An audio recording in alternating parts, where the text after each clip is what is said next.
Publishing for Profit podcast is brought to you by Ghostwriters & Co. Earn more money by publishing better content and learn how to increase your thought leadership so you can build your brand. Head over to ghostwritersandco.com for more information. That's ghostwritersandco.com. And now, your host, Joel Mark Harris.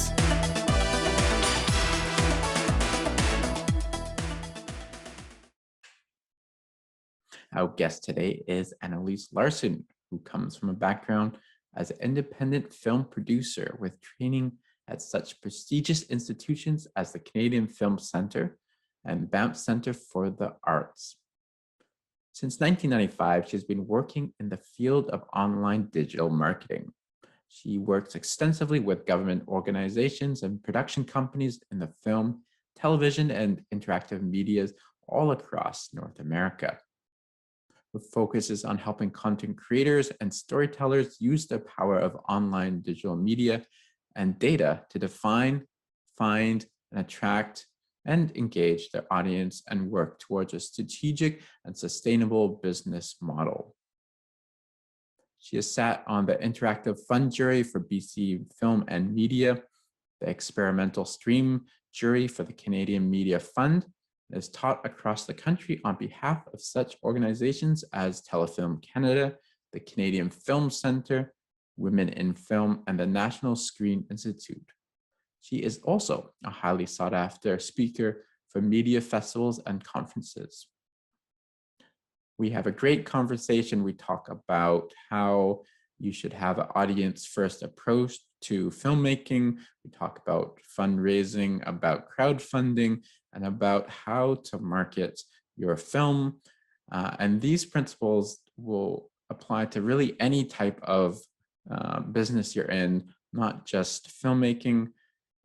She is a wealth of knowledge, so I know you'll enjoy this conversation. So without further ado, here is Annelise.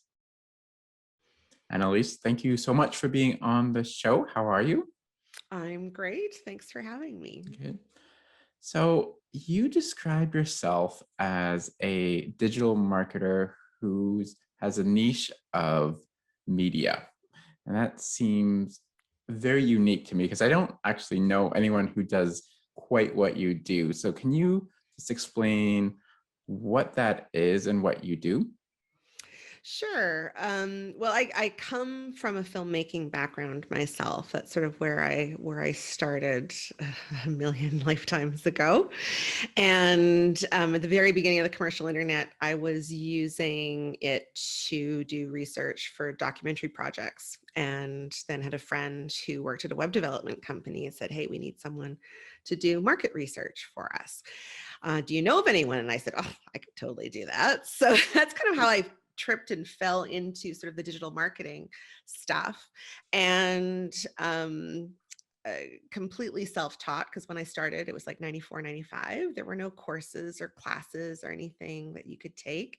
You just had to learn by doing and reading and researching. So that sort of started my journey, and I was doing both, trying to be a filmmaker, an independent filmmaker and producer, as well as basically using my income from digital marketing to feed my film habit, and then became a mom and stopped working in the film world and was just doing digital marketing.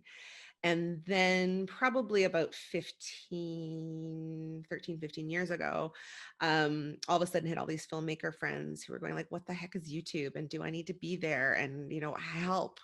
So that's sort of the beginning of all my worlds coming back together. And and now I work almost exclusively with people in media. I do other work in sort of other different culture sectors now as well. But my goal,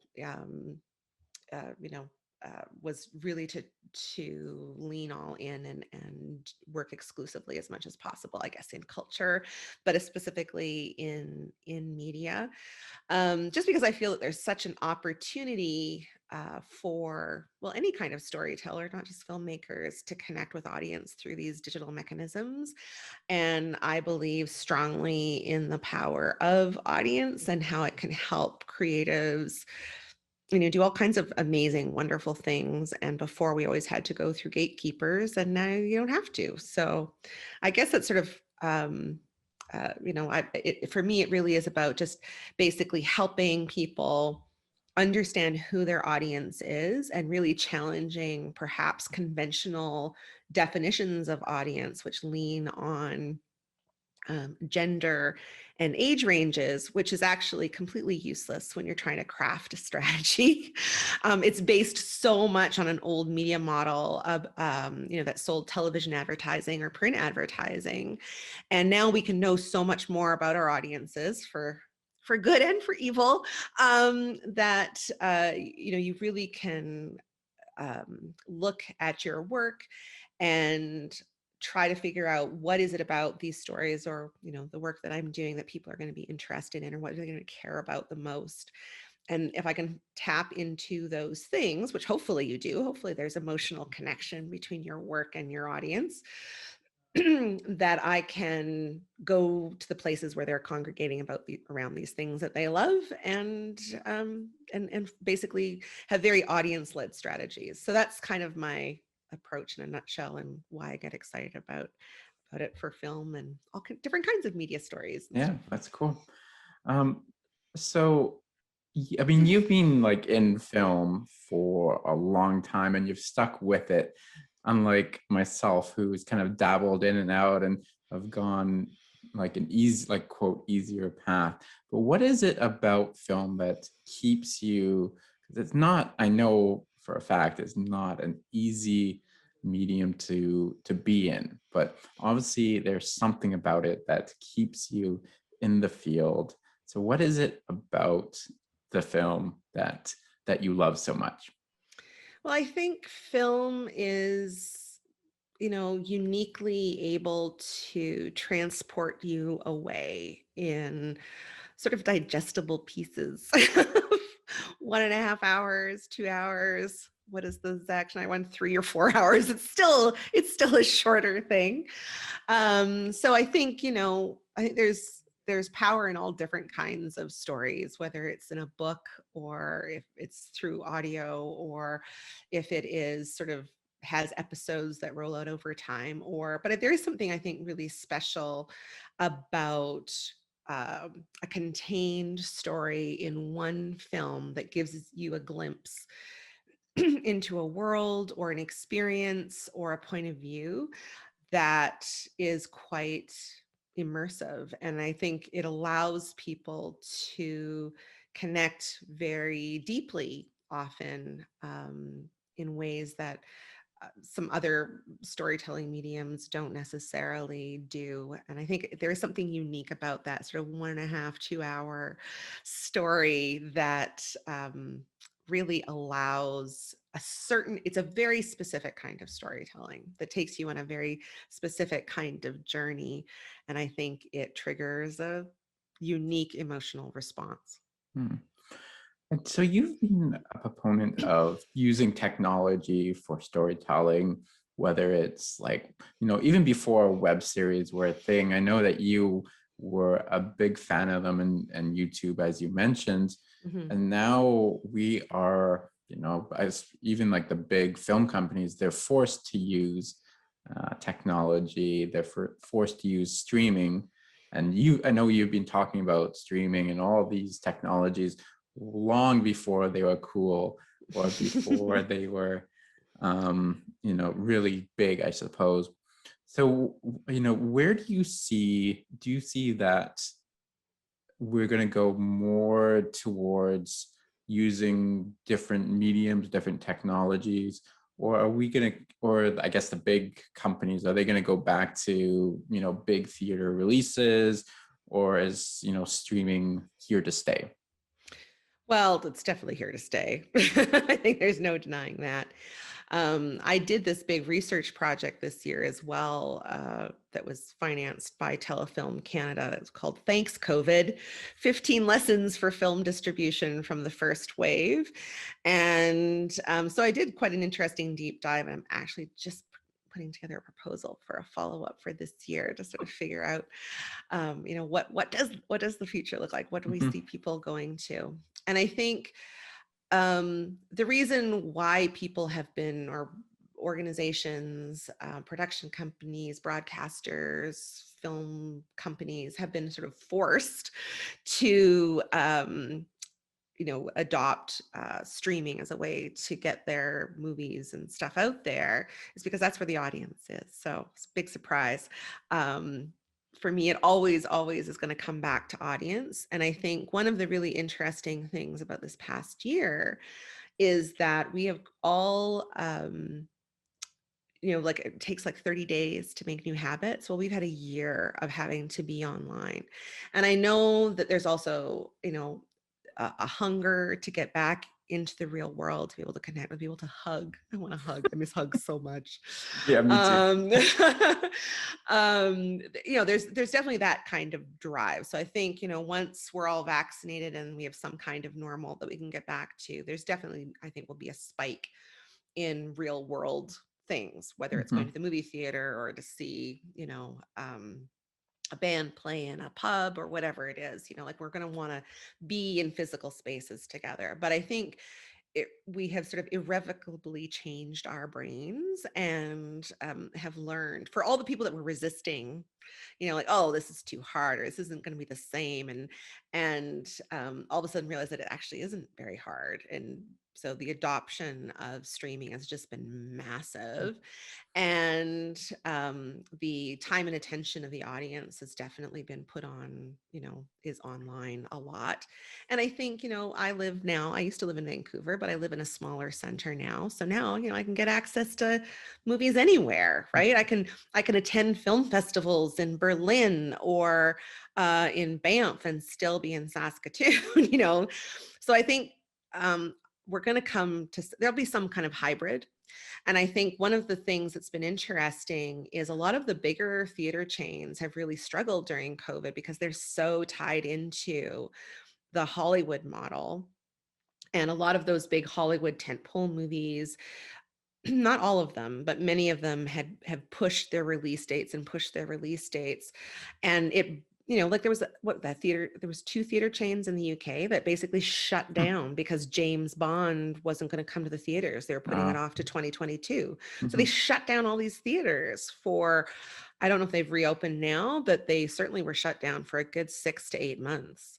And, but it's the little independent theaters that have actually been able to be more nimble, and there's been more opportunities for smaller films. Now, smaller film is under $10 million budget, which still seems like a hell of a lot of money to me. I think micro budget in the States is like under 25 million. I mean, that's almost our entire national budget for funding for films here in Canada every year. So our micro budgets are really micro. But I think if you're, with the lower costs and with the theaters being able to, like they were showing sort of old catalog, like classic movies, and the new films from independent filmmakers were able to stay in the theaters longer. So they got more word of mouth. So it almost goes back to like an older model where films used to stay in the theaters longer, and there was even drive-ins, right? Because drive-ins were safe. So it's like this weird sort of 50s flashback in terms of a true theatrical. But then there's all these things called virtual cinema, where there was partnership with these smaller theaters. It was technically online, but it was exclusive to your local, your local movie house. And there would still be a revenue share with the theater. It was trying to help these theaters survive the pandemic. I think, we don't really know yet what the true cost has been in terms of that exhibition space. I suspect that there are going to be a number that have gone out of business and won't be able to come back. So I think it's going to take us a while to find that new equilibrium. So I think the more, and we just have no patience. Like if it's too hard to seed something or get what we want when we learn about it, then we have so many choices as people in an audience. We just go on to the next great thing. So I think in this new age, the audience is the most powerful. The only thing that's in scarcity is the time and attention that we each individually have, our free time that we spend each day. And how do we spend it? Are we going to watch TV? We're going to play a video game. We're going to read a book. We're going to watch a movie. And that's the only thing in scarcity. So it's the audience that are the true gatekeepers. And we are really powerful. And I think COVID has laid a lot of truths bare, and that's one of them. So I think that, streaming is not going to go away at all. And I think I could expect there will be more momentum actually around it, just trying to meet people where they are and trying to make it as easy as possible, because they truly, do have, the most power. And probably, like, especially in the big theater chains, we're probably going to see it's going to be mostly sort of big special event, Hollywood, big tentpole pictures that get put in the theaters for the most part, because they're the ones that will come out to see. Hopefully it's more than just, I love superhero movies, but hopefully it's more than just superhero and sci-fi. But that's a lot of what it is. Mm-hmm. So it seems to me that as it stands now with the streaming model, it's not sustainable for the big Hollywood movies that spend $100 million on a film, right? Like James Bond or superheroes. Mm-hmm. So does that leave an opportunity for smaller Canadian films, people who don't have Hollywood backing, to actually reach audiences through streaming? 100%. And I think it doesn't actually matter when you're talking about a smaller film, whatever that means. I think I think there's a lot of opportunity, because in some ways it doesn't matter. Like a lot of those platforms aren't actually going to do a lot of marketing. Like Netflix totally clawed back its marketing budget. It doesn't really do outside marketing beyond its platform, except for a few rare cases. And those are usually the bigger budget ones. And maybe they're even going to drop them into a few theaters so that they can qualify for, Oscars. Play that stupid game, because thanks, Steven Spielberg. Love his movies, but he's really become this old man yelling at the clouds. It was just like, buddy, that's just the reality. You got to move on. So yeah, I think it doesn't necessarily matter where your film lives. It's still to some extent up to the filmmaker to bring that audience to wherever that film is. And hopefully it's in an accessible place, for most people. But, there's so many different streaming services now that we're getting kind of siloed by the ones that I subscribe, which ones I subscribe to. I may subscribe to ones that are very different than the ones that you're subscribing to. So I think, we're really moving away from that kind of monoculture that we had, the mass culture of the past, to all of these very specialized sort of boutique cultures, again, for good and for evil. So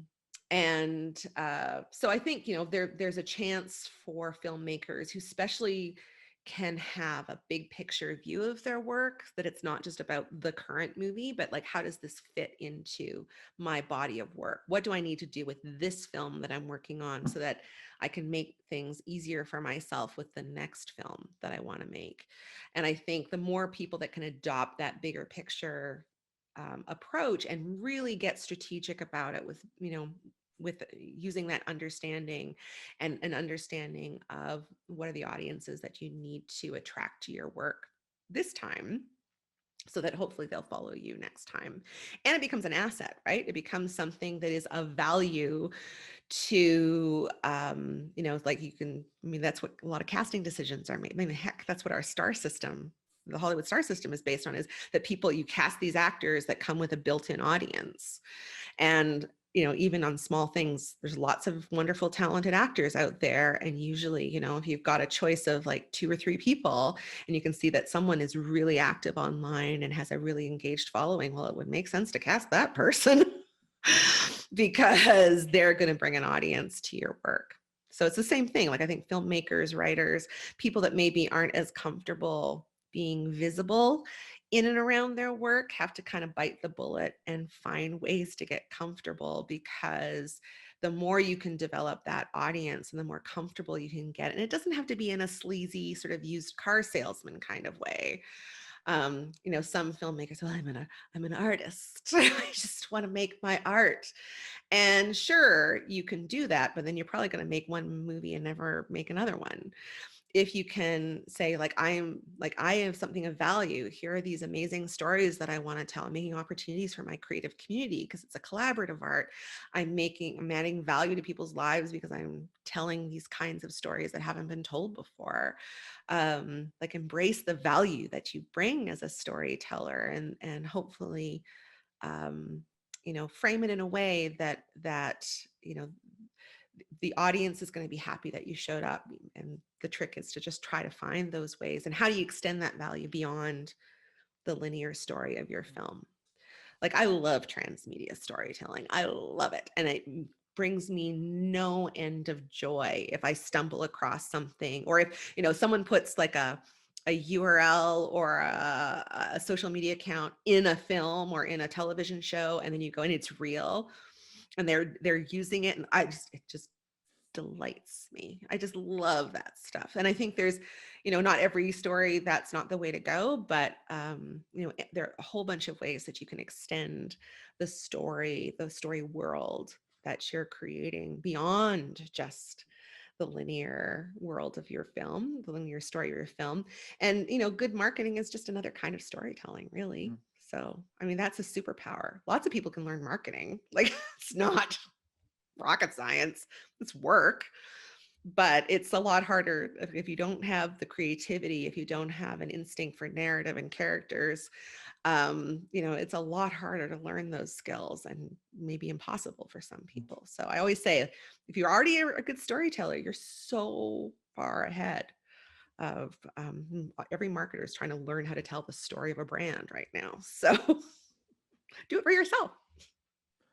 You've spoken a lot about audience and obviously very passionate about it. When should a filmmaker start thinking about who their target audience is, and should they niche down as far as they can go to reach that audience? I always answer that question with today. There's always stuff that you can do. I've gone away of talking about niche because a lot of people seem to be allergic to the word niche. They figure that means that I am this specialized small filmmaker with small stories. So I think I talk about specificity a lot. I think the more specific that you can get with your audience, and sometimes that does involve segmenting it down, like going through this process of audience segmentation. So one sort of fictional example I use in my teaching work a lot is, say, like a dark Victorian retelling of Snow White. So I always try to find like 3 kind of basic audiences to start when I'm building a strategy. So obviously, because of the Victorian setting, steampunk fans, cosplayers are a natural fit for that. And you would start out sort of speculative fiction, you cut that down to people that love steampunk, and then like, who are the most eager in those? Well, the cosplayers, the people that spend a bunch of money and invest their time and creativity in creating costuming that is of the steampunk world. And then where those communities are, like, who are the people, who are the influencers within those communities. So you almost want to get it down to like specific people. And through the power of that specificity, you create an emotional connection between your work and those individuals, who then get so excited because they can just see that this is for me, this is my jam. And I'm going to add value to my audience, my community, by sharing this with them. I won't be able to stop myself because I'm going to be so excited about it. And so then you start to work your way back out and up that funnel again, right? Because you share and share and share and share and you go out, but you have to start with it as specific as you possibly can get, so that you can sort of start that, that domino effect of reaching a wider range. And I think if you can get that specific, it just makes like the strategies kind of write themselves, because you're talking to a person. I figured out what Joel's really going to love about the story, and I'm going to sort of basically pitch it to you, or I'm going to invite you into a really cool experience. And all of this stuff, in terms of like starting today, doesn't mean that you're showing up today and going, hey, I make movies and I'm awesome and I've got this crowdfunding campaign and you should watch my trailer. That's not how you start. You start with what I call lurking and learning. So once you sort of identify these audiences, then you go figure out where are they. Maybe it's on a subreddit, or there's like a steampunk forum at brassgoggles.co.uk, or there's, and you go and you spend time. And you shut up. You don't say anything for a while. You get a sense of what that community is like, how active it is, what gets them excited. And when you start to contribute, you're adding value that isn't necessarily about your work. So it is like a long game. That's why you can start today. And then and then eventually, and I think with films too, that maybe not necessarily doing like a whole bunch of social media profiles for one movie. You need to do it for yourself or your production company, because that is the thing that's going to have longevity through your work, not one film. Because there's so many abandoned social media accounts for films, that happened 3 years ago. And if I've got to start all of that over again for my next project, that's a lot of work. It's different with like a series, because you've got seasons, hopefully, and episodes that are rolling out over time. So then I think in that instance, it often makes sense to start up, like a social media ecosystem for that project. But for a single movie, I really sort of encourage people, especially if you're not backed by Disney. I mean, even Disney doesn't do that really. Like, even if they've got like for their publicity campaign, inevitably that redirects to to the Disney website. Like if you Google things, that's usually where it ends up later. So, I mean, even they understand the value of having that bigger brand, and they don't want to take care of all these little orphan social media accounts. We don't either. We don't have time to do that. So it sounds like it's more, you need to focus more on your personal brand rather than a brand of like one particular property. Yeah, well, I often tell people, like I said, I don't actually care about your movie. But I care so much about you, and I care about your voice, and I care about helping support that and getting it out to the world. That movie is just one part of that, right? Like it's just one part of your creative brand or whatever it is. And like I think it's different if you are getting into television, because it's bigger, it's longer, it's more long term. I've been working on this one show for almost 10 years, and it's we've got lots of stuff to keep on sharing and keeping the conversation going, because we've got like 6 seasons of the show, and all the additional stuff that we did to extend the story into the digital world. So it makes sense. Like, that show is bigger than all the individuals. But I think especially if you're just starting out, or you're early in your career, for sure, it's worthwhile to invest in yourself and figure out what are the kinds of stories that you're wanting to. What are the through lines? Usually writers have a whole bunch of scripts they've worked on, and there's way more scripts out there than go into actual production. Like, the percentage is shockingly small. So, like, what is it about those stories? What are you attracted to in those stories? What are the things that other people are going to care about? And it isn't something like, well, I really love women-driven stories, or I love coming of age stories. Like, if you think about it, like, are there online communities that are about coming of age stories? Not really. Not really. But if you have a character that is looking at it through a particular cultural lens, there are certainly communities around specific cultures. There's a ton of steampunk communities. I always say, like, look for three things: influencers, communities, and conversations online. And if you can find those three things in this potential audience, then you probably are onto something. Hmm. And hopefully So, people that you want to spend some time with, because if you do your job right, you're going to spend time with them for a long time. and hopefully you're interested in that subject as well, as not just Yes. a marketing gimmick. Yes. Yeah. Yeah. So if you want to focus on personal branding, but you don't want to, let's take the steampunk example, but like if your first movie is about steampunk, how do you, but you want to do, let's say, like a historical, I don't know, genre of some sort, can you easily make that jump between steampunk and like historical fiction? With I the don't think brand? anything is. I don't think anything is easy. It always takes work. But I think you need to think really strategically about. You can be creative and write about a whole bunch of different things. So maybe say your goal is a zombie movie. So you start in something, but you want to do a zombie movie. You love zombie movies. You watch and read everything you can get about zombies. Zombies are your jam. But you've got this steampunk thing that got funded.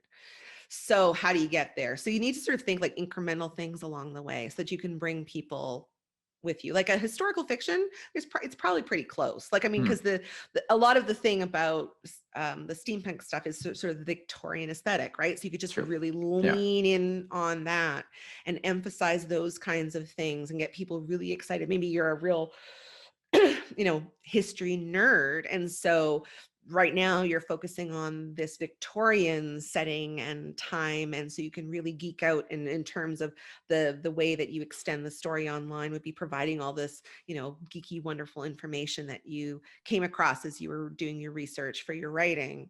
So then the next time period is like, I don't know, Edwardian England, or maybe it is San Francisco in the 1800s or whatever it is. But at least it like, I think there's enough, like, you just have to think about what are the through lines that you can emphasize on this film, this story, that will make it easier for people to understand why they're going to want to follow you for the next project, because they go, oh yeah, like this guy, he's a history nerd, and I'm a history nerd, and yeah, like I really love steampunk, but I also really love sort of all the little minutia about history and alternative technology or whatever it is. So I think there's ways. And if the next one was like a sci-fi thing, then you would maybe emphasize more the sci-fi elements, right? Because steampunk is actually like a sci-fi. It's like H.G. Wells kind of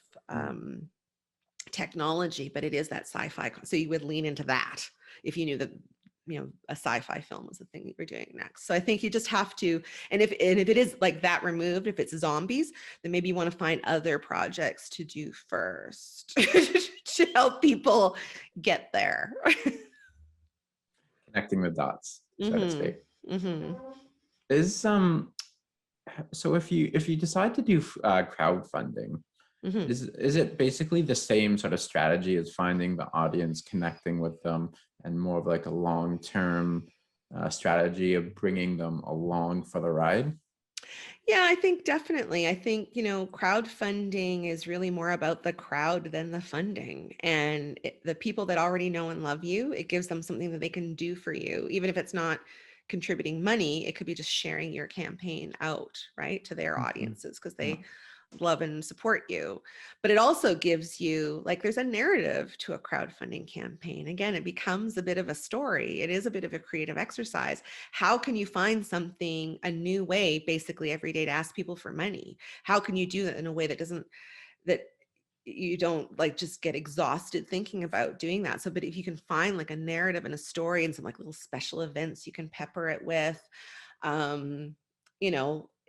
that allows you to bring new audience to you. Like, I think like Arthur Slade, who is a YA writer from Actually, here in no, yeah, Saskatoon. I know Yeah. Arthur quite well. Funny enough. Yeah, he's a lovely guy. Yeah. And he did a crowdfunding campaign because he wanted to do these graphic novels of, I think it was his Hunchback series. And and he was because he was making these beautiful, like really high quality, beautiful books of the graphic novels that were bound and all that kind of stuff.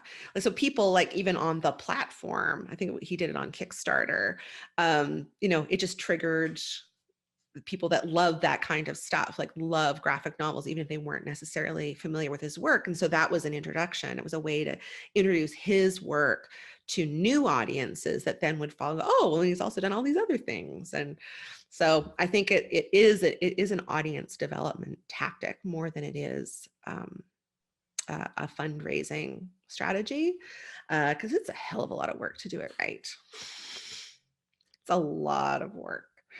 And I think for film specifically, one of the best platforms to use is Seed and Spark out of the States, because they've broadened sort of what kind of projects are allowed to crowdfund, but it was a platform that was designed for filmmakers by filmmakers, and they have a wildly high success rate. Like, it's between 85 and 90% of people that are, that raise the money that they set out to raise, and they often will do it repeatedly. So I might do it for development, production, post-production, and then, film festivals or distribution. So some people go back over and over again, and they really do a good job of supporting their community and with educational resources and all that kind of stuff. So I was going to ask if crowdfunding was still a good tactic to raise funds, but obviously it is. So how should people think about crowdfunding? Is it just, obviously you need to post on social media, but what else can people do to have a successful crowdfunding campaign? I have never heard anyone say, oh, I planned too much. Darn it. You need to plan. So sort of I've echoed and taken and riffed a bit on the structure that Seed and Spark do, but they basically 6 months of planning where you plan out every single week, like all the things that you need to do, the assets that you need to create, so that when you launch a 4-week campaign and you've planned out what you're doing every single day, and you have to be responsive. So every time someone contributes money, you need to thank them on social. Like I said, there needs to be a narrative to that, because it becomes really painful to ask for money every day. And there were these 2 filmmakers that they're documentarians. They do these crazy travel shows. The first one was floating down the Ganges River on a inflatable raft. And that then sounds like a bad idea to say. They lost a lot of weight. And then their second one was the tuk-tuks, the little taxis, like from Thailand and Asia. Oh, yeah. They got their own tuk-tuk and they drove it down South America from the tippy top all the way down to the bottom. And, hilarity ensued. I bet. And because they were in a tuk-tuk, they figured that they were structuring it so that they would pick up people. Like, they would pick up people, they would work it like a taxi, they would take, basically hitchhikers and things. So they had many colorful characters along the way, but they had a really, obviously they had a good sense of humor. And so, like, their rewards for their campaign all resonated with sort of the story that they were telling in the project. So for instance, one of the things you could contribute for at a higher level was, halfway along the way, you could basically, before it was Zoom, so it would have been Skype in and give them a couples therapy. Not that they're a couple, but they figured at that point they really need some outside perspective and help. It's actually really hilarious. So their tone, like the tone of and the pitch video is really important, right? Especially if you're making, trying to raise money for a film. Your pitch video is basically your audition to demonstrate that you can tell that kind of story, that you're good at that kind of storytelling. And so many people just talk and have crappy audio. So to have it visually be very interesting, convey what you need to convey, And it should only be like 90 seconds, 2 minutes tops, because people really stop watching after 90 seconds. So you have to convey all the important things, like why is this project important? Why is this the team to do it? And then to create a sense of urgency, like why now? Otherwise people aren't going to contribute money. You need to be able to convey that to them, like it's going to happen. Why often I think like the all or nothing is a better way to go, because that inherently gives you a sense of urgency. Like basically, if we don't raise this money, it's not happening. Whereas if it's, we'll take what we can get and see what we can do, often I think that's when people run into trouble, because then they don't have enough money to do the thing that they promised people they're going to do. And then it takes them years and their backers get really mad. And, so I think there's a lot of good things to do, but I think really just treat it as another creative exercise with an understanding of the audience that you're trying to engage. What advice would you give to somebody who's just starting out in film and wants to be a filmmaker? Volunteer on other people's sets, like just try it. And there's always other emerging filmmakers that are trying, to do their own thing too, and they're looking for people who will work for free. So I think, more than going to film school, it's good to just like really roll up your sleeves and, work on other people's projects as much as possible. Could be in the production office, could be on set, could be, logging footage for the editor, whatever it is. I think that's the place that everyone really starts. That's where I started. I learn best by doing. And I mean, it's my whole digital marketing career. I am completely self-taught, and I continue to learn every day. Went on to Google, had a client, needed to set up Google Analytics for the first time. Apparently, the old way of doing Google Analytics is no longer an option if you have something brand new. So I've had to learn a whole new thing. So, just and be humble. Be humble. Don't, just be willing to be a sponge and take it all in, and obviously you don't want to be abused. Hopefully they're treating you well, but be helpful and learn by doing. And at very least, that's the thing I find too, is I'm teaching more and more young people. Like, people have grown up being makers. Like, I don't know of a teenager or, person in their 20s, early 20s that hasn't had a YouTube channel. They've at least tried it. They've at least maybe they were terrible, but you can do a lot with your camera or with your phone and some editing software, and just sort of play around. So I think that's another thing that you can do. And sometimes people find they have an affinity for a certain kind of thing. And obviously on YouTube, it's a different kind of storytelling. There's a sort of cinema verite kind of thing that happens on YouTube or Twitch, or TikTok. I've been really enjoying watching some little interesting storytellers on TikTok. So who knows? Is TikTok a useful channel for filmmakers? I think it can be. I think it can be useful for anyone. I think especially there's something there for everyone. And what's been amazing to me with TikTok is how scarily smart the algorithm is. So I resisted it for the first few years.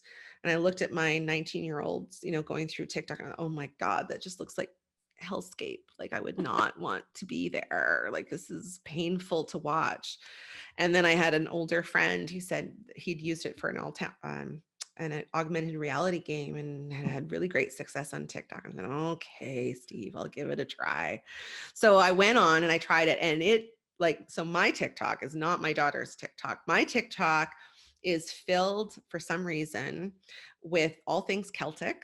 I grew up in Nova Scotia, so I have that affinity. Birds, which is another thing I love. Woodworking, which I did love, but I didn't know that I would love seeing, the perfect dovecote joint being put together. Native TikTok is huge. And there's a certain indigenous sense of humor that I really love, that I think comes from the adversity and the oppression of the last, several hundred years. So yeah, so I think I think there's something there for everyone. And you just sort of would have to find your way, because I think that look, what was the whole sea shanty thing that happened right before What is Christmas that that? really took off? Well, there was this, so sea shanties really took off, right? Because it really started as a music and dance Yeah. kind of platform, right? Mhm. So, and there's this whole sort of culture on TikTok that someone would sing a song or a Okay. minute of a song, and then people will layer stuff on top of it. They'll duet with that person, and sometimes there can be multiple layers of sound and singing. And sea shanties really took off last year on TikTok. Stephen Colbert mentioned them on his show, so that got it blew it all up. And it's really this one song, The Wellerman, that really took off on TikTok, and everyone's doing a bloody version of it. But the young Scottish guy who started it, he was like a postman. He was a postal worker, but he was a musician. But he was he was delivering mail to feed his music habit. And now he's got like this big record deal, and they did all these remixes, and it was just amazing. So I think, it may not be for everyone, but I think there's a lot of opportunity. Definitely would be worth an exploration. Yeah. I mean, filmmakers may not like the word niche, but it just comes to my mind is that with you're describing like woodworking and sea shanties, like there's a lot of opportunity to niche down to what you particularly love and to explore that with people who have similar tastes. 100%. Yeah. Have you tried Clubhouse? I've been resisting. I have it on my phone now, and I have an invitation. I have not ventured in. It's like I get this feeling of exhaustion. It's another thing. So Snapchat, I managed to avoid, even though I know it's still around, but it's not as vital as it was before. I suppose if I got a project that it was vital for, I would go on to Snapchat.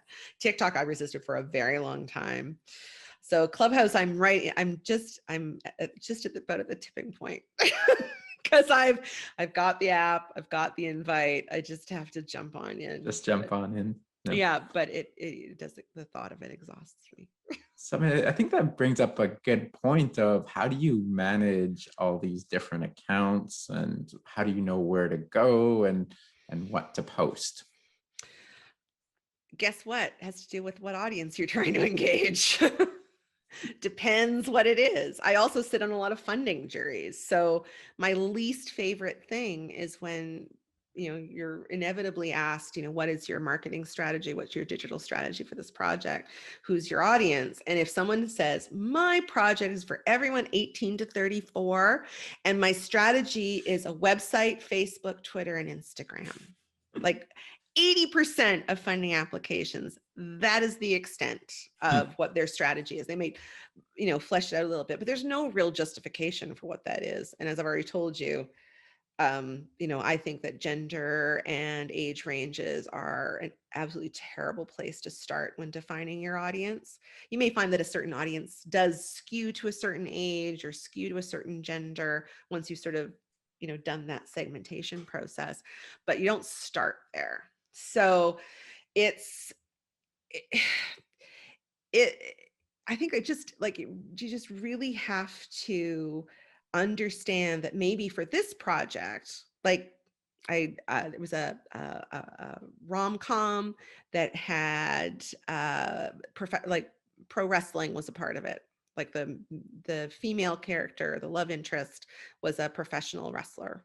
And they had all these retired wrestlers from the WWE who were in the cast. And when I started doing research for them to try and figure out like where are the platforms that Reddit was huge, like blew everything else out of the water. And so I said to them, I think what you have here this is a Reddit Twitter strategy, because people like to live tweet the matches. So at that point, that's, so you should be there. You should be there, part of the conversation. And there was all these really passionate conversations at that time happening on Reddit, specifically around women of the WWE who weren't getting as much primetime screen time as their male counterparts. And so there were like these really emotional conversations that were happening that, they could, like, anytime people are getting emotional, you need to pay attention to that. And so for them, then it would be a Reddit Twitter strategy would have been my recommendation. For someone else, it might be a Pinterest TikTok strategy. Like it just depends. It Mhm. just depends. Really depends on where the audience is. So you have your own podcast called Story and Audience. Can you tell us a little bit about that? Yeah, it's Story Plus Audience, and it's on all the major podcasting platforms. It is with my friend Jill Golick, who is a screenwriter and who used to be the president of the Writers Guild for a number of years. And we, like, whenever we got together, she lives in Toronto, and whenever we got together, we'd have these fantastic conversations. And her approach to writing, in some ways, and I think it's quite a common approach, you're doing all this research, you're trying to figure out, who your characters are, and you're doing all this stuff.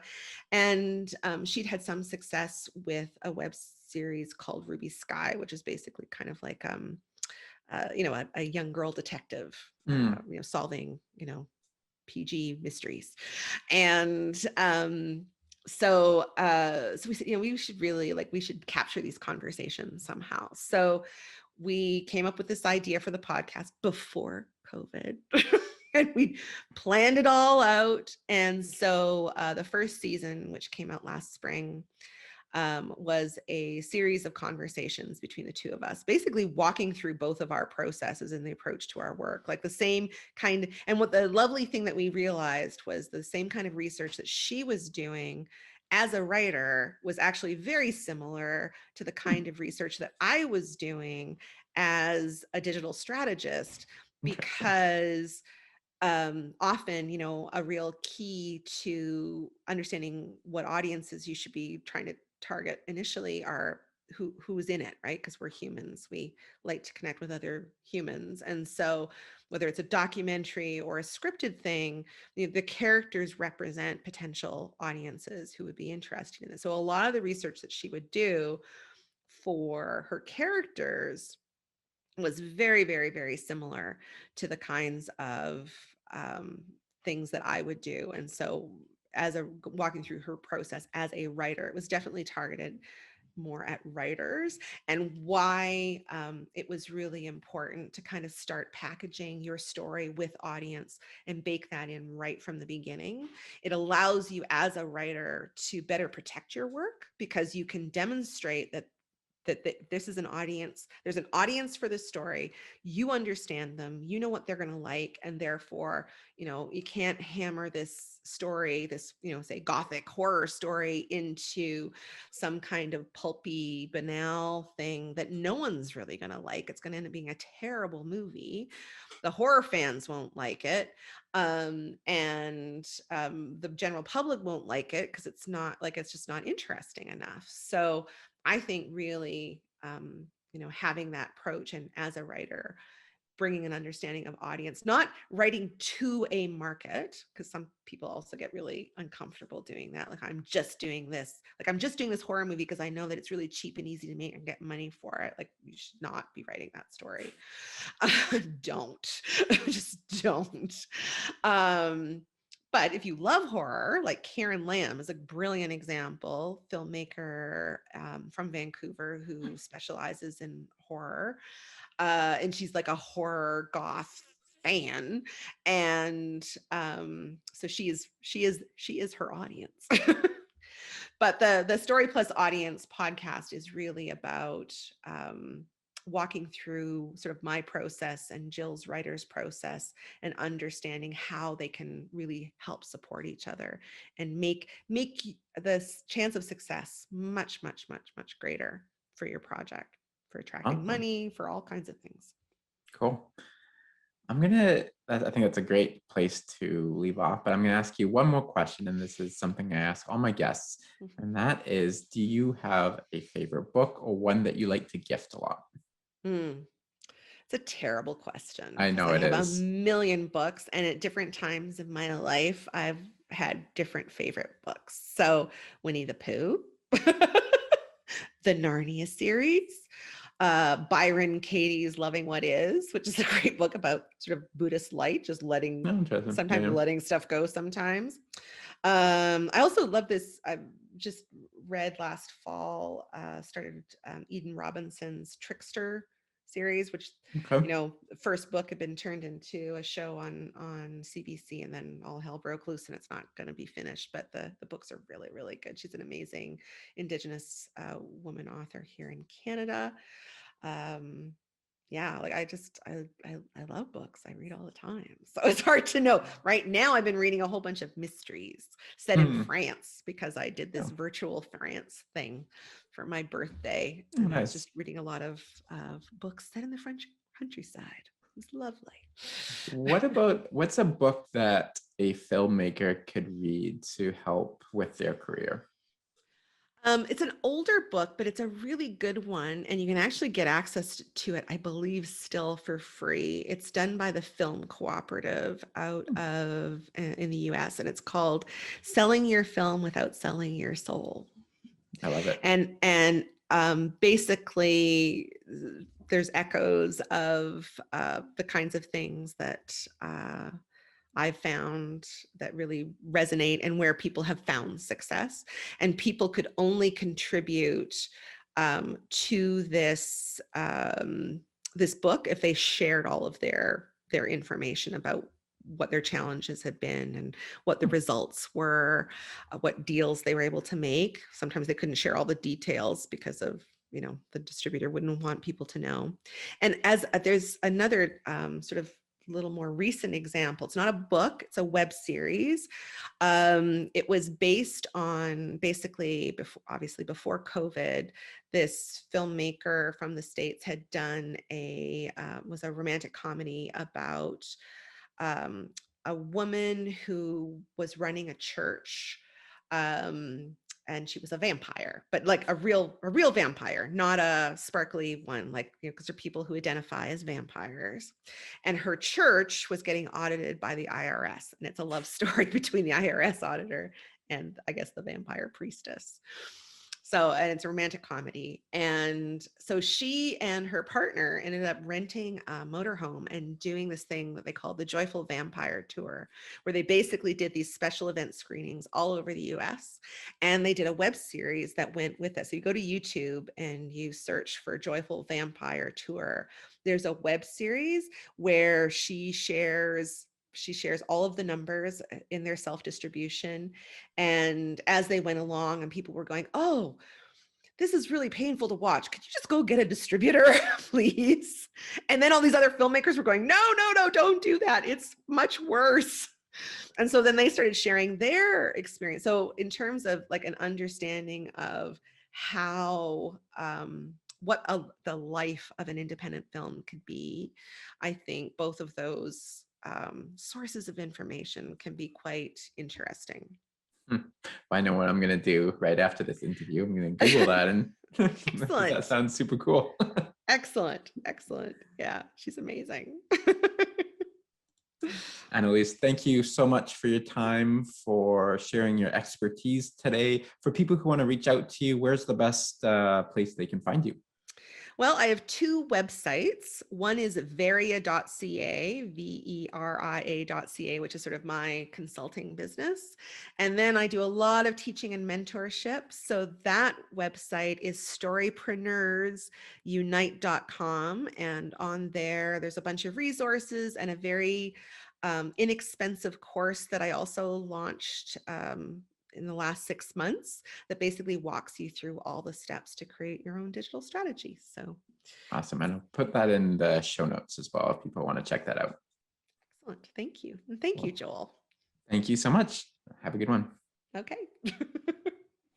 Thank you for listening to Publishing for Profit. Thank you for listening and subscribe on iTunes, Spotify, please like and subscribe on iTunes, Spotify, or wherever you get your podcasts.